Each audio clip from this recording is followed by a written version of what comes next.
Programa Café com Sexologia. Falando sobre sexualidade, saúde mental e relacionamentos de casais. Apresentação do psicólogo e sexólogo Oswaldo Rodrigues. Boa noite, pessoas. Como vão vocês? Espero que bem. Eu tenho aqui do meu lado alguém que vocês já conhecem de outras ocasiões, de uma outra entrevista, a Denise Duarte Bruno. E estou do meu lado direito aqui com o Rafael Teixeira, lá do Impassex. E nós temos assuntos importantes para conversar com a Denise. A Denise traz mais uma contribuição para nós aqui. Denise, boa noite. Obrigado por ter vindo de novo. Boa noite, é um prazer. Bem, boa noite a todos.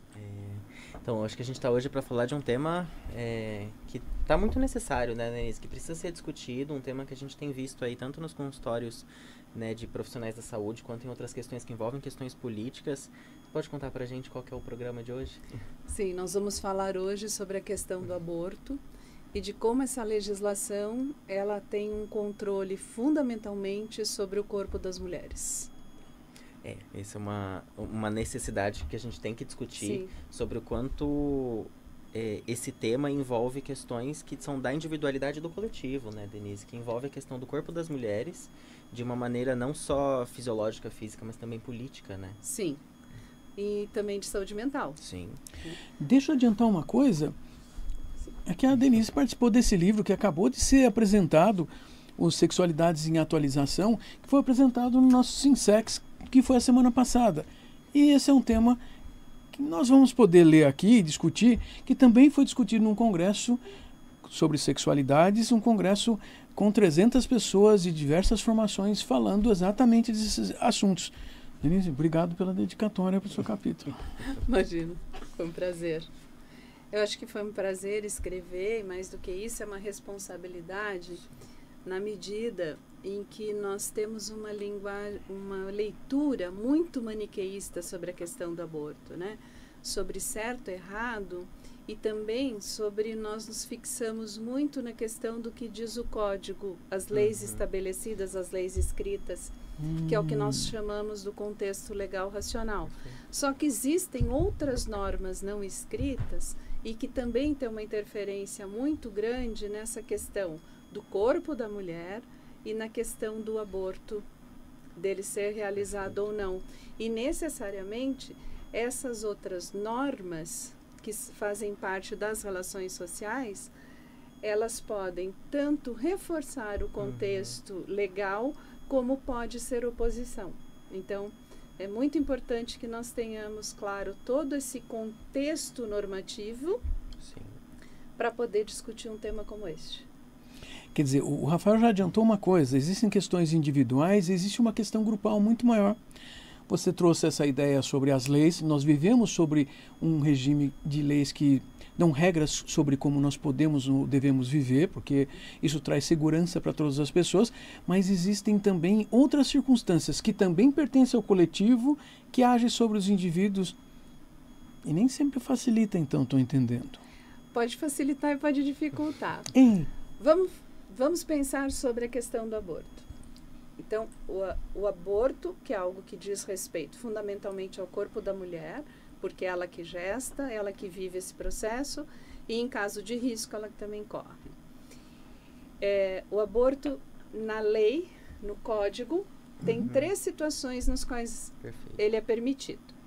O aborto é permitido no caso da gestante correr risco, se levar adiante aquela gestação. Questões de saúde em específico. Ele é permitido no caso de fetos anacéfalos. E ele é permitido no caso da gestação ter ocorrido por violência sexual. Perfeito. Tá? E é importante nós sabermos, inclusive, que essa questão dos fetos anacéfalos, ela não existia na legislação e ela é uma decisão do Supremo Tribunal Federal de incluir. E é muito recente. Tá? Anencéfalos, vamos explicar para as pessoas aí. O que significa? Fetos sem cérebro e que eles podem nascer, mas eles não têm condição de sobreviver. Eles morrem ou durante o parto, ou logo após o parto. Então, o que nós temos hoje de condições, né, legais para o aborto Sim. são situações em que essa mulher corre risco de vida, né, mediante a gestação. Sim. Há condições em que esse bebê ou esse feto ele não tem condições de sobreviver após o parto. Por falta de cérebro. Ou em condições de abuso sexual, em que essa mulher passou por algum tipo de violência e, né, foi consequência dessa violência essa gestação. Perfeito. É importante nós pensarmos nesse contexto, porque essa questão da violência sexual e do risco de vida existia já antes da Constituição de 1988, Isso. que é a que está vigente. Quando foi ser elaborada a Constituição, então, para o processo constituinte, o grupo de mulheres de várias instituições que defendem o direito da mulher, que tratam da questão feminina, elaboraram a Carta da Mulher Brasileira aos Constituintes. Perfeito. E uma das demandas dessa carta era a liberação do aborto, que isso fosse algo de decisão da mulher. Perfeito. E é interessante pensar por que isso não aconteceu. Tá? Os constituintes consideravam, primeiro, a maioria era a favor de não proibir totalmente o aborto. Né? Tirar. E as justificativas eram, eu vou dar só uma, a mulher pode querer, mas ela não tem a consciência do seu próprio corpo, nem o direito ao seu próprio corpo. Porque quem sabe do corpo da mulher é o homem médico. E é bem interessante porque a citação exatamente é um homem médico. Ou mesmo no caso de violência sexual, e isso foi o que mais me chocou e foi muito difícil trabalhar esse tema por frases como essa. Mesmo no caso de violência sexual, se o pai quiser e quiser criar esse filho, a mulher tem que levar a gravidez até o fim e entregar a criança para ele. Então é um absurdo. Sim. Quer dizer, quando essa Constituição sobre a qual nós vivemos hoje trouxe uma série de seguranças e direito às mulheres de serem cidadãs, não de segunda classe, neste caso, foram mantidas do mesmo jeito de antes. Felizmente, o que tinha foi mantido, porque teve um movimento dos constituintes, inclusive, de retroceder. Então, tanto que a conclusão da minha dissertação, eu trabalho com o conceito de que foi uma cidadania concedida para as mulheres. Elas não foram reconhecidas em pé de igualdade com os homens. E foi muito chocante essa questão da concepção por isso. E aí nós temos uma questão hoje muito séria também, porque teve um caso recentemente que uma menina ela foi violentada e o número de meninas e adolescentes violentadas, inclusive no seio da família, é muito alto. Então, às vezes, ela não sabe nem o que está acontecendo e, de repente, ela não sabe nem que está grávida. Porque essa gravidez... Tem meninas de 10 anos que engravidaram. E nós tivemos um caso icônico em que a família foi pressionada por parlamentares, por pessoas da política que tem também uma certa autoridade, daí a gente chama de autoridade carismática, que é pela posição política que ocupam, de impedir de que fosse realizado o aborto. Então, assim, é uma dupla violência. No caso de gestação por estupro e impedir que a mulher faça isso e que uma menina que sequer sabia direito o que estava acontecendo, esse aborto seja realizado, é muito complicado. Eu quero voltar um pouco para essa questão de meninas, crianças e crianças e mesmo adolescentes que engravidam. Mas antes disso, eu queria falar um pouquinho dessa questão do carisma, de que quem vai lá porque impedir, porque a lei permitia. Sim. Mas teve um outro tipo de autoridade, que alguém que exerce pela sua posição um certo poder, né, do poder da palavra que nós dizemos, o poder do carisma, vai lá e impede isso. Então é uma dupla violência. E a gente está aqui, né, Oswaldo, acho que, né, e claro, Denise, partindo no pressuposto de uma compreensão de que estamos discutindo o aborto dentro de uma perspectiva legal e de saúde, né? Então, Exato. Estamos Legal falando de do saúde. direito de uma menina ter o aborto concedido, né? E isso ser acho que eu posso usar a palavra manipulado de uma maneira em que a vida dessa pessoa pode estar em risco mediante essa gravidez, né? E claro, ela já passou por uma violência por ela estar grávida, né? E uma segunda violência, que é o que a gente, né, chama essa violência que vem de outros homens que querem manter essa gestação dentro de um corpo que não tem condições de muitas vezes manter essa gestação. Eu li recentemente também num artigo sobre aborto, aqui no Brasil também, nós não estamos falando de regiões afastadas, nada, de uma cidade em que o grupo religioso da comunidade onde essa menina vivia impediu o aborto. Ela tinha 13 anos e prometeu ajuda, tal. Como a mãe não aceitou que o aborto não fosse feito, essa família buscou o pai da menina e o pai entrou com uma ação e aí não foi realizado o aborto. E a repórter teve o cuidado de voltar. Então eles estão sem apoio nenhum. Esse pai da criança, da menina, não do bebê, né? Porque o pai do bebê é um abusador. Da criança. O avô da criança.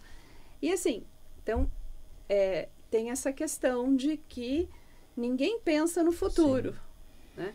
E realmente essas situações o aborto tem que ser concedido. E aí nessa questão das meninas, né, de quem é menor de idade, ou no caso de pessoas que não têm capacidade são interditas, os adultos que são responsáveis também às vezes fazem esse papel de proibir, de impedir, mesmo que a lei permita. E às vezes as próprias meninas não querem, porque as pessoas da família, a gente está falando em autoridade, eu estou querendo falar bem que são 3 tipos de autoridade, porque nós só pensamos em autoridade no prefeito, no governador, no juiz, né? Mas não, as pessoas têm. Então, por exemplo, o pai, o avô, a avó, a mãe, as pessoas, sabe, às vezes o pastor, o padre, eles também, a comunidade, são autoridades. E acho que é importante a gente colocar essa ressalva, né, Denise? Não estamos falando aqui do aborto que não é legalizado, né? Sobre a discussão sobre aprovar ou não o aborto. Estamos falando de um aborto que já é autorizado por lei, né? Que tem, tem características, né, de colocar a vida dessa pessoa em risco. Estamos falando, no caso agora, de crianças e adolescentes, e que são impedidos porque existe uma outra estrutura ou perspectiva de vida, né, que coloca a vida dessa pessoa em risco também. São pessoas de autoridade, né, e não necessariamente autoridade política, né, são autoridades próximas. E nem autoridade legal. Exatamente. Nem autoridade judiciária, porque legais. o judiciário permite, autoriza, né? Mas você também nos faz entender que a maioria dessas autoridades dentro da família, na comunidade, são basicamente homens. Quero dizer, estão novamente fazendo uma pressão para que essa mulher aceite se submeter a um poder e uma decisão sobre o que vai acontecer na vida dela, no corpo dela.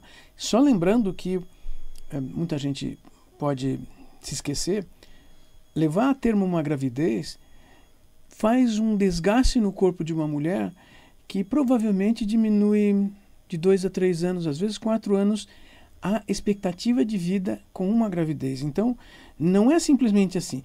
Quer dizer, já se sabe que a criança dentro da barriga dessa mulher não tem cérebro, ou seja, não vai sobreviver, não tem como. E a gente vai obrigar essa mulher a diminuir a expectativa de vida dela só porque alguém quer. Porque alguém quer. E nós estamos falando das questões ditas assim, isso é legalizado. Isso não é impedido. A outra coisa que me vem à cabeça é que se essa menina, moça, mulher, ela tem o direito, ela foi violentada, ela foi estuprada, tem registro, boletim de ocorrência, fez tudo. Coisa que nem precisa fazer. Ela vai até o hospital, ela tem o direito de abortar sob tendo ocorrido uma violência, um estupro, e normalmente então a gente vai ter um grupo de médicos, a maior parte são homens, mas muitas médicas mulheres também vão agir do mesmo jeito. As autoridades, que são autoridades não constituídas legalmente, elas são autoridades, elas deveriam produzir esse aborto por uma questão simples, legal. Mas esse não pode. Isso é muito delicado. É muito delicado. É muito delicado na cultura e para essas pessoas envolvidas. E mesmo para uma mulher que desejou uma gestação ela sempre traz sentimentos muito contraditórios, né? a gente acha que assim é uma maravilha, não é? Vende-se essa ideia, né, da gestação como um prazer eterno. Não, uma gravidez é uma, assim, mexe com toda a psique feminina além do corpo. Sim. Então imagina você viver todo esse processo, tá? Sim. E que te exige também uma série de cuidados, e, enfim, sabendo que aquela gestação, ela não só não foi desejada, como ela foi resultado de uma violência no seu corpo. Então isso é muito importante. E se para uma mulher madura, para uma mulher adulta isso é difícil, para uma menina vai ser complicado. Às vezes tem menina que eu sei que já engravidou sem nunca ter menstruado. Isso é possível, né? Porque a ovulação ocorreu, não tinha... Então ela não sabia. Imagina a relação dessa menina com o seu próprio corpo, com o seu futuro e a reação na sua psique. Sim.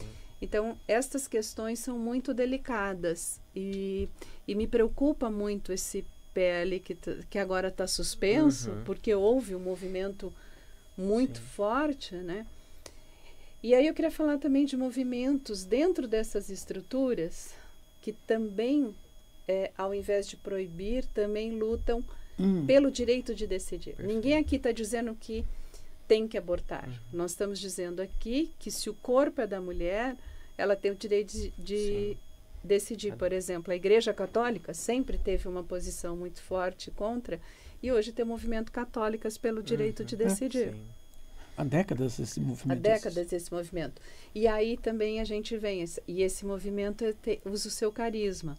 Da mesma forma em que, por exemplo, as parteiras ou as mulheres curiosas que faziam os abortos clandestinos, elas detinham o saber de provocar, quer com ervas, assim, com chá, com remédio, ou mesmo com uma curetagem. E todo mundo já ouviu uma história dessa. Então, eu queria trazer também essa questão de que tem autoridade que pune, que não permite, mas existe um outro tipo de quem detém um saber que tem uma autoridade também, que realiza e que apoia.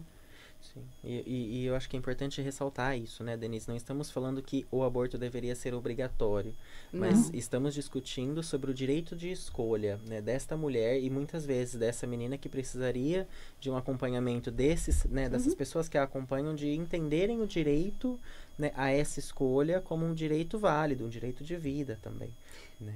E esse direito, isso que foi o que me chocou muito na Constituição também, né? A mulher que gosta da sua família, que quer manter sua família, jamais vai pensar num aborto. Não sei se jamais vai pensar. Uma mulher que já tenha filhos ou que esteja gerando um feto anacéfalo, ou que saiba que não vai poder manter.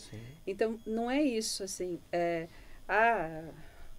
Não é esta questão. Não é a mulher ideal, a mulher santa, a mulher casta, a mulher que não quer um aborto. Não, qualquer mulher em determinado momento, aquela gravidez pode não ser desejada, pode não ser possível, tá? E inclusive porque métodos anticoncepcionais falham. Nós estamos assim, nenhuma mulher engravida para abortar. Porque isso foi uma questão que ficou meio subjacente em alguns debates, né? Não, nenhuma mulher. Ela só coloca a questão do aborto quando essa gravidez não foi planejada, não foi desejada, ou se ela foi resultado de uma violência. E também uma violência dentro do casamento, né? E aí a gente precisa retomar, né, um fato, né, um dado que nós temos, que é: as violências de abuso sexual infantil são majoritariamente feitas dentro do seio familiar, né? Pessoas próximas, pais, primos, tios, avós, pessoas que são próximas a essa criança, e que reconhecer a existência de violência marital, né? A violência dentro do casamento, né? De homens que submetem suas esposas a relações sexuais indesejadas e que têm filhos, né? E têm gestações mediante isso. A gente precisa reconhecer essa existência. E não é uma violência física, exatamente, né? Não é uma violência física. É um submetimento de uma violência psicológica, moral. Então, muitas vezes financeira, patrimonial, né? De muitos níveis. Então, assim, a violência, ela é de muitas formas. Então, assim, é um direito da mulher. E ele precisa ser reconhecido. E mesmo que em determinado momento a gestação não seja feita, não tenha acontecido, né? de uma forma de violência. Sim. Mas independente da violência, tem todo um contexto. Sim. Né? Em última instância, né, é importante que nós saibamos ressaltar esse direito à mulher à escolha, né, a Exatamente. este corpo escolher. Porque você colocou muito bem, né, Denise, o quanto essas escolhas são feitas há muitas décadas por homens, né, que vão legislar em cima do corpo de uma mulher que passou por uma série de violências e, ao serem proibidas de fazer a escolha, estão passando por uma nova violência. Sim, a própria questão, vou usar um exemplo, a Igreja Católica. Exatamente. A Igreja Católica, todas as autoridades da Igreja Sim, Católica são homens. E legislam sobre um corpo feminino. Exatamente. E tem uma coisa interessante, né? Até Maria disse sim. Esse é um paradoxo. Exatamente. Porque o anjo chegou e Maria disse, faça-se em mim segundo a sua vontade. Ela podia ter dito não. Exatamente. E é muito, então, complicado que se obrigue Sim. alguém que, às vezes, nem pôde dizer o não, né? Porque na Exatamente. violência você não tem Não nenhuma tem não. escolha. Não há escolha. Né? Que tenha que levar essa gestação até o fim. Exatamente. Então, é importante isso. A questão, nós não estamos aqui defendendo que as mulheres façam aborto.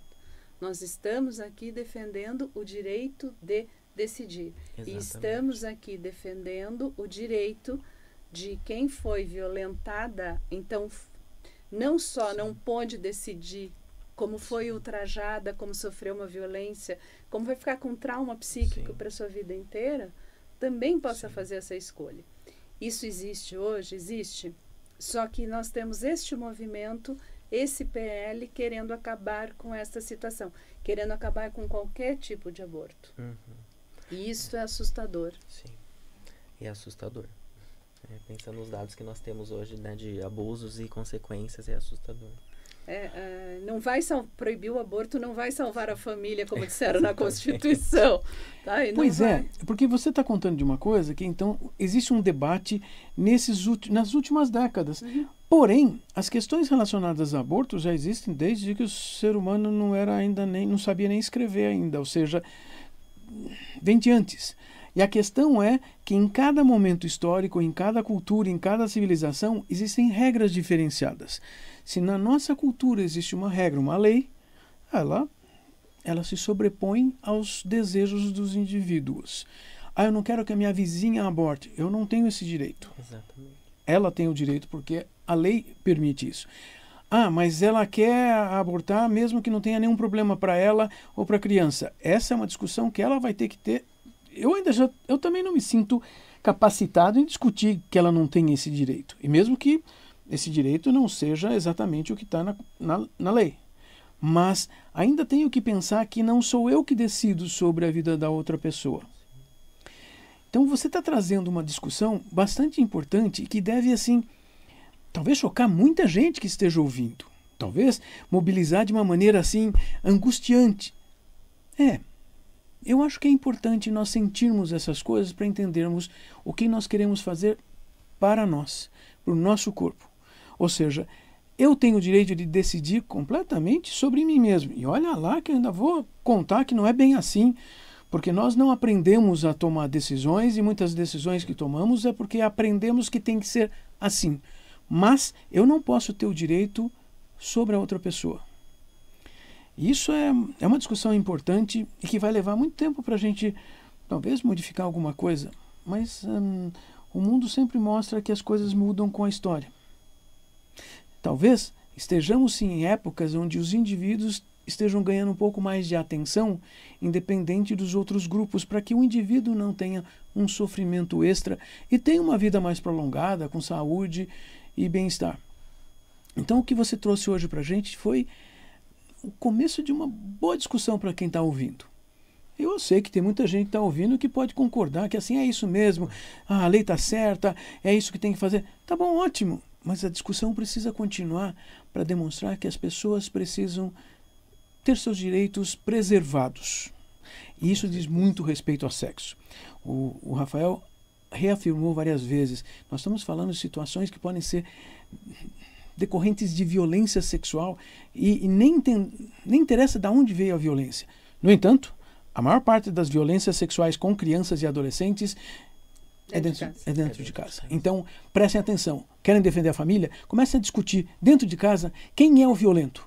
quem é que produz a violência sexual, quem é que está fazendo uma coisa que não devia fazer. Bom, eu quero agradecer a tua participação hoje aqui, porque isso mobiliza bastante. Eu quero agradecer a oportunidade, porque eu acho que essa discussão é muito importante, até para que nós não tenhamos um retrocesso legal. Sim. Rafael? É isso, queria agradecer, Denise, pela participação e acho que a gente precisa retomar essa compreensão, né? Não estamos defendendo o aborto a qualquer custo, estamos defendendo o direito à escolha dessa mulher fazer a escolha. Perfeito. Pegaram? Posso contar com vocês semana que vem, discutindo algumas outras coisas relacionadas à sexualidade? Vou trazer uma professora aqui para discutir algumas pesquisas diferentes. Eu quero agradecer tanto ao Felipe Vaz, que fica aqui atrás, quanto ao Tomás, que está lá na técnica da rádio, sempre cuidando da gente. E a Carla Zélio, que está sempre cuidando de mandar mensagens e discutir as coisas aqui com a gente. Até semana que vem, gente. Ao vivo, Rádio Vibe Mundial, 20h30.